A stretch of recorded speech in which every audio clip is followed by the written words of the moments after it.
بسم اللہ الرحمن الرحیم۔ شروع اللہ کے نام سے جو بڑا مہربان نہایت رحم والا ہے۔ السلام علیکم دوستو، آج بروز اتوار 3 مئی 2020 ہے۔ سعودی عرب کی خبروں کے ساتھ ہم آپ کی خدمت میں حاضر ہیں۔ وزیر اعظم عمران خان کے معاون خصوصی برائے سیکیورٹی ڈویژن معید یوسف نے بتایا ہے کہ حکومت نے 1 مئی سے 10 مئی کے دوران PIA کی مزید 30 فلائٹس چلانے کا فیصلہ کیا ہے۔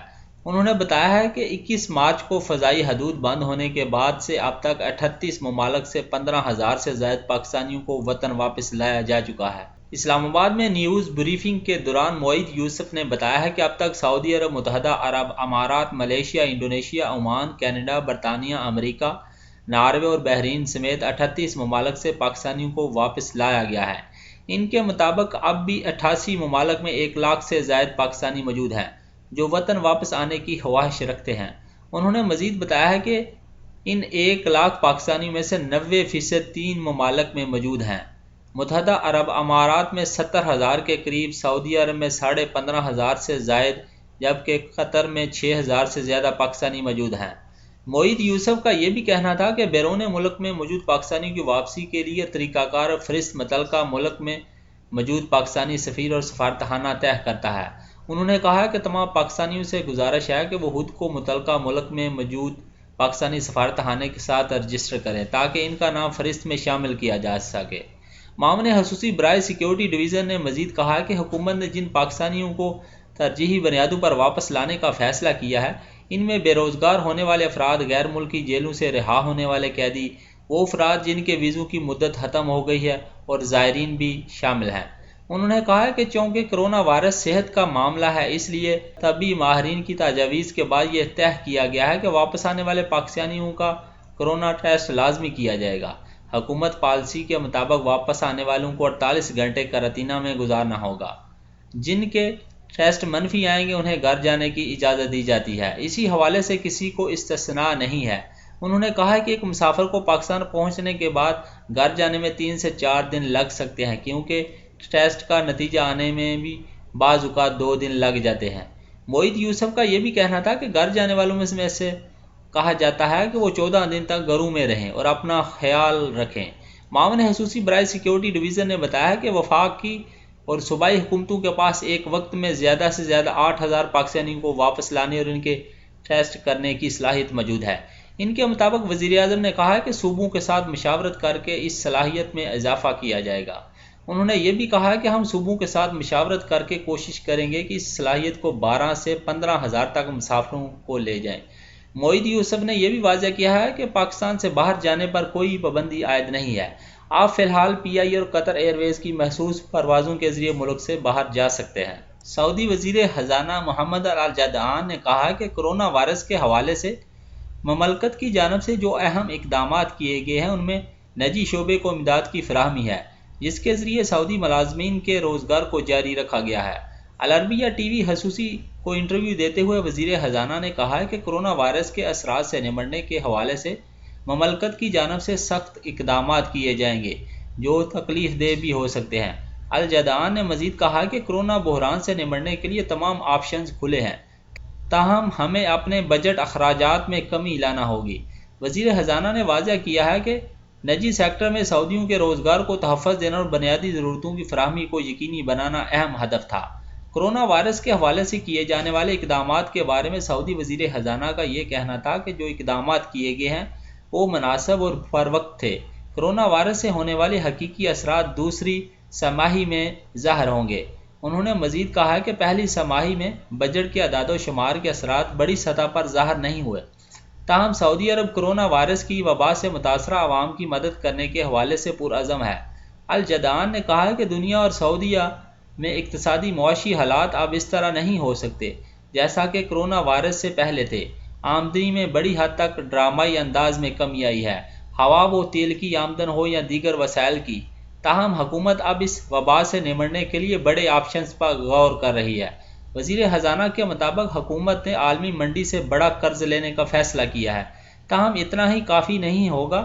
حکومت کو بجٹ اخراجات کو بھی دیکھنا ہوگا، ساتھ ہی اس امر کو بھی مد نظر رکھنا ہوگا کہ شہریوں کو کم سے کم نقصان ہو۔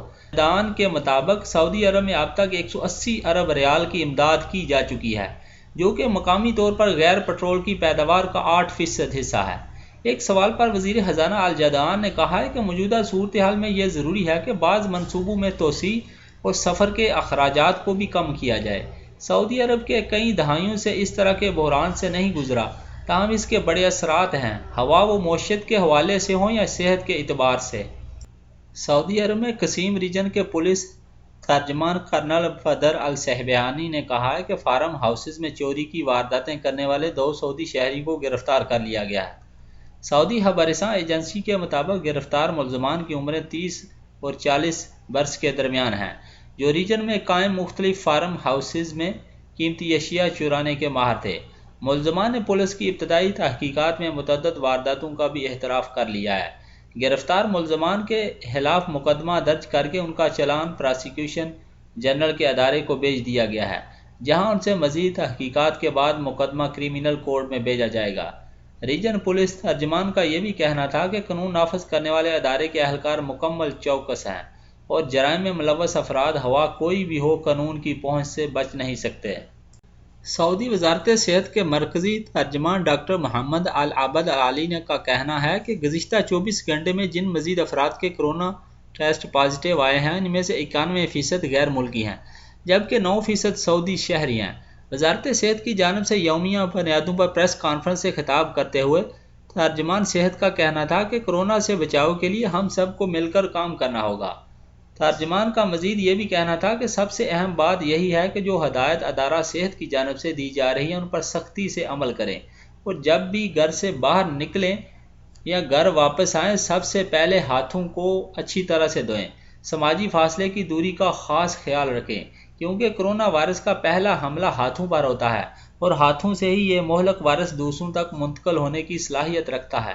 ڈاکٹر عبد العلی کا مزید کہنا ہے کہ کورونا سے 8 طرح کے افراد کو زیادہ احتیاط برتنا چاہیے، جن میں شوگر کے مریض، دل کے مریض میں مبتلا افراد، سانس اور پھیپھڑوں کے مریض میں مبتلا لوگ اور جگر کے مریضوں کے لیے ایسے معمر افراد جن کی جسمانی قوت مدافعت کم ہو، ان کی عمر 65 برس سے زیادہ ہو، حاملہ خواتین بھی جنہیں بعض صحت کے مسائل کا سامنا ہوتا ہے، وہ بھی کورونا کے حملے کا زیادہ شکار ہو سکتی ہیں۔ ترجمان کا مزید یہ بھی کہنا تھا کہ ان لوگوں کو چاہیے کہ وہ احتیاط کے تقاضوں کو مد نظر رکھتے ہوئے گھروں سے اشد ضرورت کے بغیر ہی گھر سے باہر نکلیں۔ سعودی فوڈ اینڈ ڈرگ اتھارٹی کی تفتیشی ٹیموں نے ریاض کے ایک کمرشل سٹور میں ممنوعہ برانڈ کے سینیٹائزر فروخت کرنے پر مالکان کے خلاف قانونی کارروائی کی ہے۔ ویب نیوز سبق نے فوڈ اینڈ ڈرگ اتھارٹی کی جانب سے جاری بیان کے حوالے سے بتایا ہے کہ اتھارٹی کی تفتیشی ٹیمیں مارکیٹوں کے سروے کے موقع پر جب ایک سپر سٹور پر پہنچی تو وہاں ممنوعہ برانڈ کے سینیٹائزر فروخت کے لیے رکھے گئے تھے، جن کی فروخت پر اتھارٹی کی جانب سے پابندی عائد کرتے ہوئے اس کے بارے میں تجارتی اداروں کو بھی مطلع کیا جا چکا تھا۔ فوڈ اینڈ ڈرگ اتھارٹی کے مطابق ادارے کی ٹیمیں وقتاً فوقتاً مارکیٹوں اور تجارتی اداروں کا دورہ کر کے اس امر کو یقینی بناتی ہے کہ وہاں مقررہ قواعد پر عمل کیا جا رہا ہے یا نہیں۔ ایسے ادارے یا سٹورز جہاں قوانین کی خلاف ورزی کی جاتی ہے ان کے خلاف سخت کارروائی کی جاتی ہے۔ واضح رہے کہ سعودی عرب میں فوڈ اینڈ ڈرگ اتھارٹی کی جانب سے گزشتہ دنوں متعدد اقسام کے سینیٹائزر پر پابندی عائد کی گئی تھی، جس کا استعمال انسانی صحت کے لیے مضر بھی ہو سکتا ہے۔ امریکہ میں مقیم گاڑیوں کا ایک سعودی تاجر کرونا وائرس کی وجہ سے جاری لاک ڈاؤن میں جدوجہد کرنے والی اپنی کمیونٹی کے کمزور ارکان کی مدد کے لیے آگے آیا ہے۔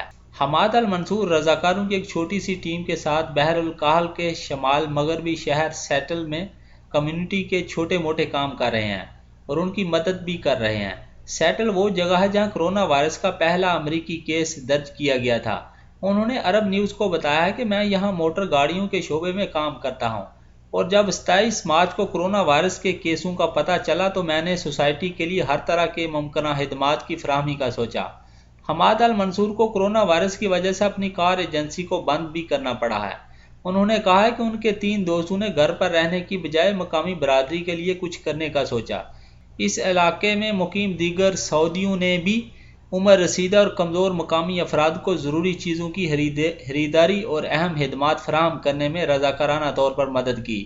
چنانچہ المنصور نے اپنے فیس بک پیج پر ایک پیغام پوسٹ کیا جس میں اس گروپ نے واشنگٹن میں مقیم ضرورت مند افراد کو اپنی مدد کی پیشکش کی ہے۔ دوستو میری ویڈیو اگر اچھی لگے تو اپنی رائے کا ضرور اظہار کیجیے گا اور میرا چینل گلف اردو نیوز ضرور سبسکرائب کیجیے گا اور بیل کا بٹن ضرور دبائیے گا۔ شکریہ، السلام علیکم ورحمۃ اللہ وبرکاتہ، فی امان اللہ۔